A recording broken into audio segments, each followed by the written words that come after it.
반갑습니다, 여러분. 오늘은 순환경제와 지속가능 발전 사회와 관련해서 함께 이야기 나눠보도록 하겠습니다. 저는 소셜혁신연구소 4대 협동조합의 안지훈 이사장입니다. 오늘은 크게 두 가지를 이야기할 텐데요. 먼저 지속가능 발전 사회라고 하면 우리가 지속가능 발전 목표를 먼저 이해해야 됩니다. 우리가 순환경제에 대해서는 여러분들이 어느 정도 인지하고 계시니까 오늘은 지속가능 발전 목표에 대해서 함께 이야기하고요. 그리고 지속가능 발전 사회가 무엇인지 함께 좀 심도 있게 그렇게 이야기해 보도록 하겠습니다. 자, 먼저 지속가능 발전 목표를 이야기하기 전에 저희가 순환경제에 대해서 한번 짚고 넘어가도록 하겠습니다. 여러분, 우리가 과거에는 1990년도 전에는 한국 사회가 선형경제였어요. 선형경제. 그러니까 제품을 만들어서 폐기하는 것까지 그냥 하나의 선으로 쭉 이어진 그런 경제였죠. 그런데 2000년 이후에 재활용 경제를 넘어서서 이제는 순환경제로 전환되고 있습니다. 순환경제라는 것은 제품의 생산부터 소비, 폐기, 재활용 이런 전 단계에 이르기까지 자원을 최대한 활용하고 폐기물을 최소한으로 만들어내는 경제 시스템이라고 합니다. 이해되셨나요? 네. 제가 그래서 다른 영상을 통해서 제가 이 순환경제의 흐름을 그림으로 만들어 드렸어요. 순환경제 흐름을. 이 그림으로 만들어 드렸으니까 제가 지금 보여드리는 이 그림 있잖아요. 이 그림을 조금 더 이해하시면 좋죠. 그렇죠? 우리가 밖에 있는 원은 순환경제 이점에 대해서 이야기하고 있어요. 뭐 CO2를 많이 배출한다거나 또는 뭐 획기적인 혁신을 이룬다거나 또는 일자리를 만든다거나 이런 등등의 이점이 있고요. 우리가 순환경제라고 했을 때 가장 먼저 해야 될 것은 4가지 저희가 규정을 했는데 기억하시나요? 먼저 감소하는 것. 그쵸? 감소하는 것. 모든 것들을 감소시키는 자원부터 또는 이제 자원 이후에 만들어지는 1차 생산물, 2차 생산물까지 최대한 우리가 생산하는 것들을 감소할 수 있도록 노력하는 것이 순환경제의 핵심 키워드다. 그리고 재사용, 다시 사용하는 것, 그리고 재활용, 그렇죠? 그리고 마지막으로 재제작, 이렇게 하는 것이 뭐다? 그런 것이 바로 순환경제의 중요한 요소들입니다. 그걸 제가 구체적으로 다른 영상에서 알려드렸으니까 그것들은 참고해서 보시면 좋을 것 같아요. 그래서 지속가능 발전 목표를 이루기 위해서는 이 순환경제라는 개념이 굉장히 긴밀하게 연동되어 있다. 이것만 일단 머릿속에 넣고 넘어가면 될 것 같아요. 이해하셨나요? 네, 좋습니다. 그러면 우리가 이제 지속가능 발전 목표다 이런 얘기를 많이 들었을 텐데요. 이것이 뭔지 역사적 관점에서 제가 조금 말씀을 드릴게요. 지속가능 발전 목표는 유엔이 2015년부터 2030년까지 우리 사회가 전 지구적으로 함께 목표를 세워서 이렇게 나아가야 된다라고 결정한 것이 지속가능 발전 목표입니다. 2015년도에요. 그때는 우리나라 분인 반기문 사무총장이 그때 유엔 사무총장을 했는데요. 2015년부터 2030년까지 15년간 전 지구가 함께 추구해야 될 목표가 지속가능 발전 목표라고 하는 거예요. 그러면 이 지속가능 발전 목표가 어느 날 갑자기 나왔을까요? 그렇지 않습니다. 지속가능 발전 목표는 오래전에 전 지구가 함께 논의하고 고민했던 결과로 나온 겁니다. 그럼 그게 언제부터 시작됐냐? 우리가 1972년부터 시작한 경우가 많은데 그래도 구체적으로 논의되고 선진국을 통해서 고민됐던 시기는 1987년이라고 보시면 좋을 것 같아요. 그래서 그때 지속가능 발전에 대해서 선진국을 중심으로 이야기되기 시작합니다. 지속가능한 발전. 지속가능한 발전이 뭐지? 이런 고민을 좀 해보셨나요? 제가 강의를 가거나 강의를 할 때 물어봐요, 학생들에게. 지속가능 발전이 뭐죠? 라고 물어보면 그냥 뭐 망하지 않고 쭉 가는 것이라고 말씀을 해주시거든요. 맞는 얘기죠. 망하지 않고 쭉 가는 것. 그런데 지속가능한 발전은 역사적 맥락을 가지고 있습니다. 즉 지속가능 발전 이런 거예요. 현재 사회의 발전을 이룩하는 데 있어서 미래 사회의 발전을 저해하지 않으면서 현재 사회의 발전을 이룩하는 것을 지속가능한 발전이라고 합니다.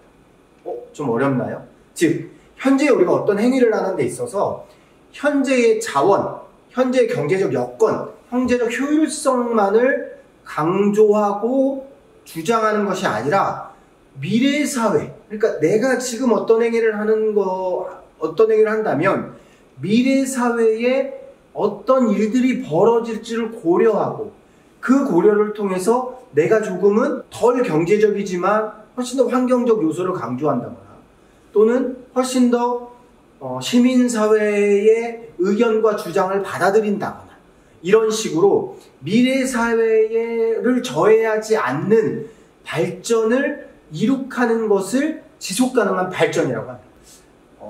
오늘 이게 제일 중요한 핵심이니까 지속가능 발전은 그래서 이렇게 생각하시면 돼요. 제가 오늘 인천 앞바다에 낚시를 하러 갔어요.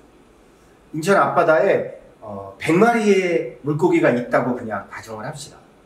근데 제가 오늘 가서 60마리를 잡아오는 거예요. 그럼 몇 마리가 남죠? 몇 마리가? 40마리가 남습니다. 그러면 이것은 지속 가능한 발전일까요? 아닐까요?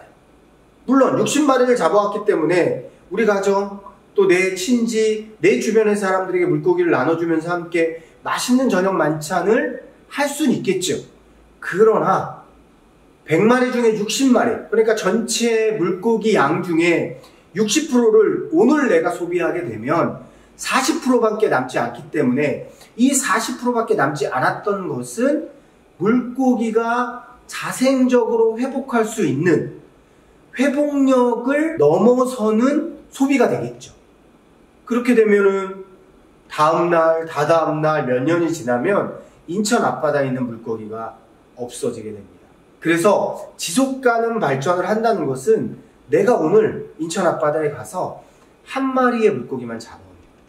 내가 50마리 잡았지만 49마리는 놔주고 한 마리만 잡아와서 한 마리를 가지고 동네 사람들과 주변 사람과 함께 나누어 먹는 것이 지속가능한 발전이다.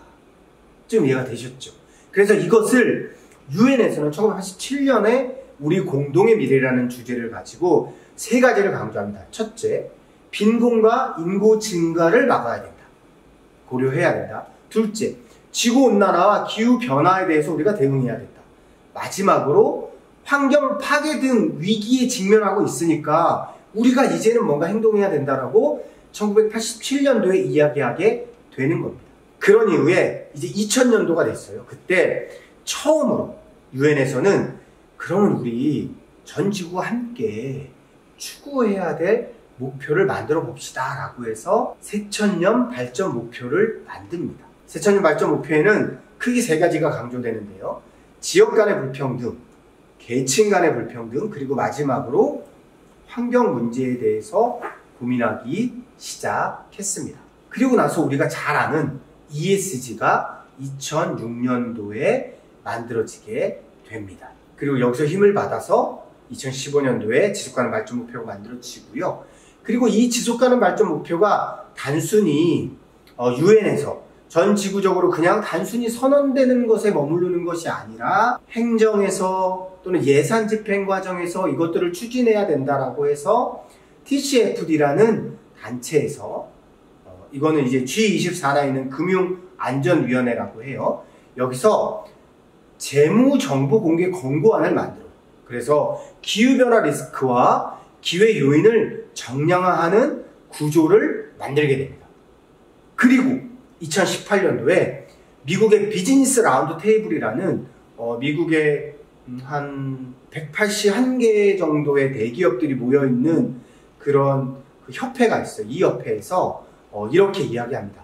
모든 이해관계자 가치가 통합된 새로운 기업의 목적을 선언합니다.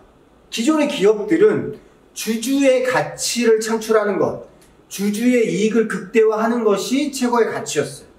그런데 비즈니스 라운드 테이블에서는 그게 다가 아니야.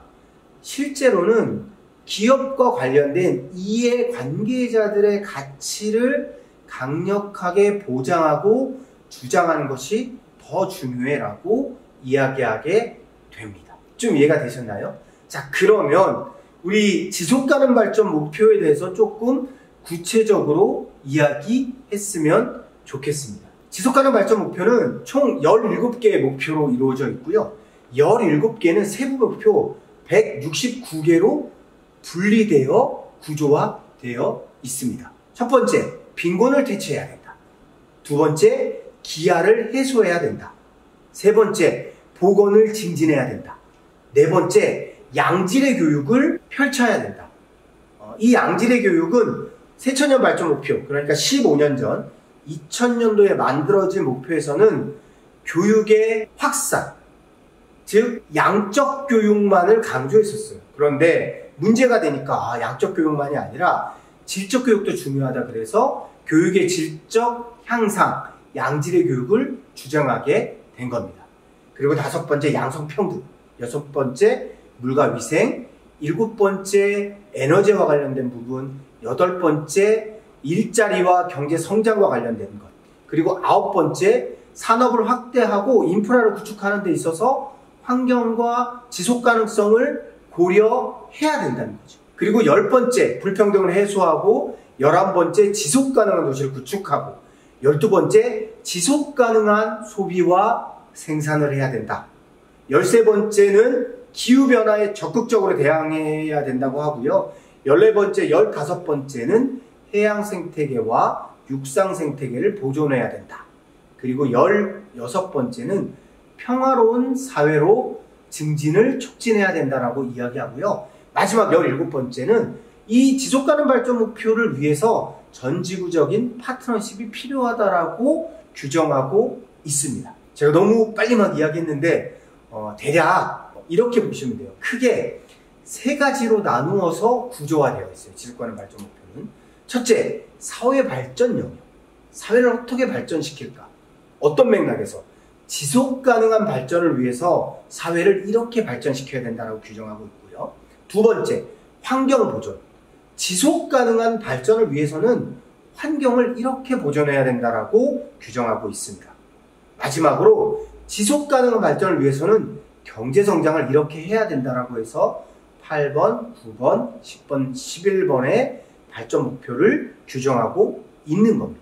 대략 아시겠죠? 이게 대략 아시면 돼요. 그리고 너무 어렵다, 궁금하다 이러면 우리가 또 찾아보면서 하나하나 구체적인 사항들이 워낙 많은 것을 포함하고 있기 때문에 여러분들이 그때그때 한 번 더 확인하시면 좋을 것 같고요. 자, 그래서 그러면 지속가능한 발전 사회가 뭐지? 지속가능 발전 목표는 우리가 알고 있는데 지속가능 발전 사회는 뭘까? 지속가능 발전 사회는 이런 겁니다. 경제 성장과 사회 발전, 그리고 환경 보존이 조화를 이루면서 현재와 미래 세대가 모두 만족할 수 있는 사회가 무엇이다? 지속가능 발전 사회라는 겁니다. 제가 말씀드렸잖아요. 지속가능 발전이라는 것이 현재 사회 발전을 이룩하는 데 있어서 미래 사회의 발전을 저해하지 않는 것이니까 지속가능 발전 사회라고 하는 것은 현재와 미래 세대가 모두 만족하는 것이라는 거죠. 네, 여러분 잘 이해하신 것 같아요. 그러면 이 지속가능 발전 사회가 우리 순환경제와는 어떻게 연동되어 있지? 그래서 제가 그것들을 표로 좀 정리해 봤어요. 우측 하단에 보시면 직접 관련된 것이 5개의 목표가 있고요. 간접 관련된 것이 3개의 목표, 또 촉진. 그러니까 이 발전 목표를 통해서 순환경제가 촉진된다라고 하는 것이 굉장히 많아요. 여러 개 있어요. 그 다음에 기회 제공이 2가지. 이런 식으로 있습니다. 좀 이해되셨어요? 그럼 제가 이거를 표로 다시 구조화했습니다. 자, 이렇게 보시면 직접 관련됐다고 하는 것이 6번, 7번, 8번, 12번, 15번이. 그러니까 우리가 물과 위생이라든지 뭐 에너지와 관련된 부분이라든지 또는 소비와 관련된 부분, 이런 것들은 순환경제와 직접적으로 관련되어 있다는 거죠. 그리고 간접 관련은 순환경제 사회를 이 해당 발전 목표를 이룩하게 되면 순환경제와 간접적으로 관련이 있다라고 보는 겁니다. 1번, 2번, 14번 목표가 되겠고요. 그리고 촉진, 그러니까 지속가능한 목표 4번, 9번, 10번, 11번, 13번, 16번 이 7개의 발전 목표를 열심히 이뤄가면 촉진할 수 있다. 그리고 3번, 5번 보건 증진과 양성평등을 강화하게 되면 순환 경제로의 기회를 제공한다라고 보면 됩니다. 자, 여러분, 순환 경제, 지속가능 발전 목표, 지속가능 발전 사회 이것이 유기적으로 연동되어 있습니다. 그래서 우리가 순환 경제가 궁극적으로는 지속가능한 발전 사회를 이루는데 중요한 역할을 하는 겁니다. 그렇겠죠? 왜요? 경제든 환경이든 사회든 간에 이 순환 경제 적게 만들고 적게 소비하고 그리고 재활용하고 재제작하고 이것들을 다시 활용해서 쓰는 이 순환 경제야말로 우리가 지속 가능한 발전 사회를 만드는 가장 중요한 솔루션이 아닐까 생각합니다. 자, 여러분, 오늘 강의 어떠셨나요? 순환 경제와 지속 가능 발전 사회, 지속 가능 발전 목표에 대해서 우리가 조금은 이해했을 거고요. 순환 경제가 무엇인지도 약간은 이해하셨을 겁니다. 그것은 이제 다른 영상을 통해서 여러분들이 좀 복습하시면 좋을 것 같고요. 그리고 마지막으로 지속 가능 발전 사회가 무엇인지 우리가 깊이 이해할 수 있는 시간이 되셨으면 좋겠습니다. 네, 이상으로 강의를 마치도록 하겠습니다. 감사합니다.